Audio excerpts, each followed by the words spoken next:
반갑습니다. 플러스 경매 김수경입니다. 저는 부산, 울산, 경남 지역 경매대행 그리고 경매교육일을 하고 있습니다. 지난 시간에 이어서 오늘도 구독자분 질문 보면서 같이 한번 살펴보도록 하겠습니다. 번다버그님 질문입니다. 언제나 좋은 강의 감사드립니다. 쌤 문의사항이 하나 있습니다. 상기 등기부에 보면 소유자는 김땡땡이고 채무자는 최땡땡이라고 했는데 이해가 좀 되질 않습니다. 소유자와 채무자가 왜 다른 건지요? 소유자와 채무자는 다를 수 있습니다. 왜 똑같아야 한다고 생각하십니까? 소유자는 말 그대로 소유자고 채무자는 그죠? 그 집을 담보로 놓고 돈을 빌린 사람이에요. 자기 집이 아닌데도 담보로 놓고 할 수 있습니까? 돈을 빌릴 수 있습니까? 네, 소유자가 동의하면 그죠? 소유자가 해준다잖아요. 그죠?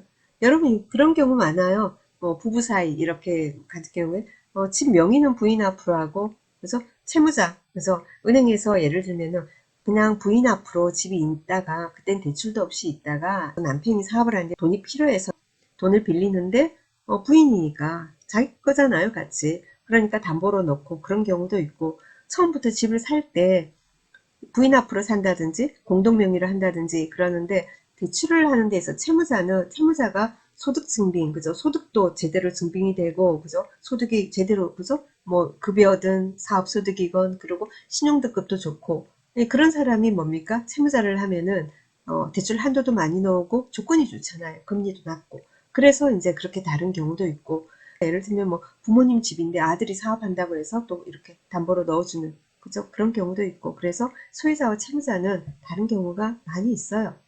그러니까 왜 다른 거냐? 그럴 수 있다라고 보시면 되는 겁니다. 그리고 왜 채무자는 소유권 이전 청구권 가등기 설정을 한 것인가요? 그런데 요 해당 영상에 대한 답이 아닙니다. 안 봤어요, 저도. 자, 보통 소유권 이전 청구권 가등기 설정을 하는 경우는 어떤 경우들이 있냐면은 매수자의 사정에 의해서 하는 경우들도 있습니다. 집을 분명히 매매를 한단 말이에요. 집을 매매를 하는데 내가 지금 올해 집을 하나 샀어요. 집을 하나 샀어요. 그런데 지금 집을 하나를 사고 주택 하나를 사고 내가 이 매수한 날로부터 1년 이내에 또 이 두 번째 주택을 또 사지 않습니까? 그러면 앞에 주택에 대해서 시간이 아무리 지나도 뭐죠? 양도세 비과세 혜택을 못 받아요. 그렇기 때문에 1년은 지나야 되거든요. 하나를 사고 1년이 지나서 매수를 해야지 나중에 시간 지나고 앞에 거를 조건을 갖춰서 매도를 할 때 양도세 일시적 2주택 혜택을 받는다든지 뭐 그런 걸 할 때 그런 게 필요하기 때문에 어쩔 수 없이 그래서 그러면 사는데 예를 들면 돈은 줬다 여러 가지 사정에 의해서 그런데 등기는 좀 뒤에 하자 이러는데 뭐냐면은 그래도 불안한 경우에 뭐 가등기를 하는 그런 경우도 있고 다양한 케이스가 있어요. 사람이 사는 데 있어서. 그리고 등기부에는 또 소유권 이전 청구권 가등기라고 되어 있는데 실제로 내막은 돈을 빌려주면서 언제까지 안 갚으면은 하는 담보 가등기인 경우도 있습니다. 그래서 실질적으로는 담보 가등기인데 등기부상으로는 소유권 이전 청구권 가등기가 되어 있는 경우가 있다는 거죠. 그런 경우가 더 많아요, 사실은. 그래서 돈을 빌려주면서 하는 그래서 실질적으로는 담보 가등기인 소유권 이전 청구권 가등기가 있다. 네, 이렇게 보시면 됩니다. 그리고요, 민돌이님, 경매 배당받지 못하면 세입자는 전세계약 종료일까지 거주할 수 있다는데 맞나요? 이거는 배당을 받지 못하면 선순위 임차인 같은 경우에는 그럴 수 있죠. 그래서 요것도 보니까 171강, 경매 초보 탈출 171강에 대해서인데요. 경매 신청을 안 해야죠. 그죠? 선순위 임차인이 배당 요구 신청을 이제 전입하고 확정일자 받고 배당 요구를 했어요. 그죠? 자, 그랬을 경우에 전액 배당을 받으면 좋은 거고 못 받았을 경우에는 나머지 금액에 대해서 해주면 되는 거예요. 그런데 선순위 임차인이 배당 요구 자체를 안 하면은 자기의 전세계약 종료일까지 있다가 종료될 때 뭐죠? 낙찰자로부터 매수인으로부터 자기 전세금을 받아서 이사를 나가면 됩니다. 그렇습니다.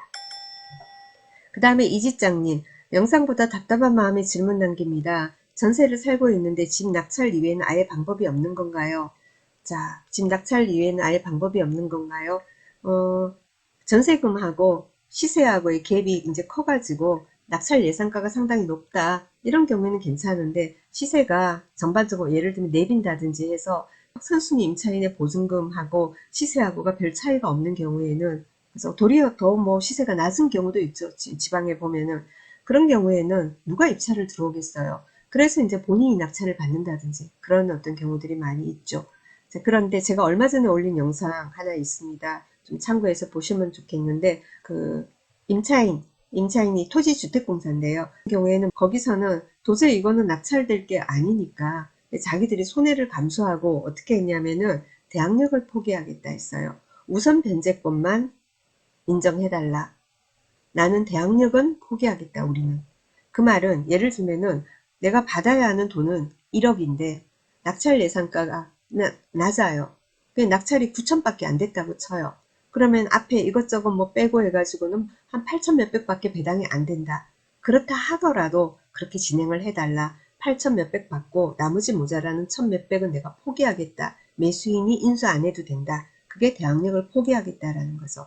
네, 그런 방법으로 해결이 지금 되는 경우도 있으니까 이 지장님이 뭐 지금 그런 입장인 것 같아요. 답답한 마음에 질문 남깁니다 했으니까 참고하셔서 직접 낙찰을 받든지 아니면은 뭐죠?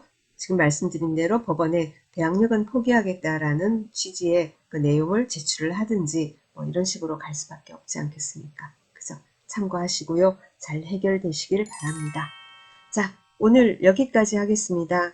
즐거운 하루 보내시고요. 그리고 또 다음 시간 뵙겠습니다. 조금이나마 도움이 됐으면 좋겠고요. 구독, 좋아요, 알람 설정 부탁드립니다. 감사합니다.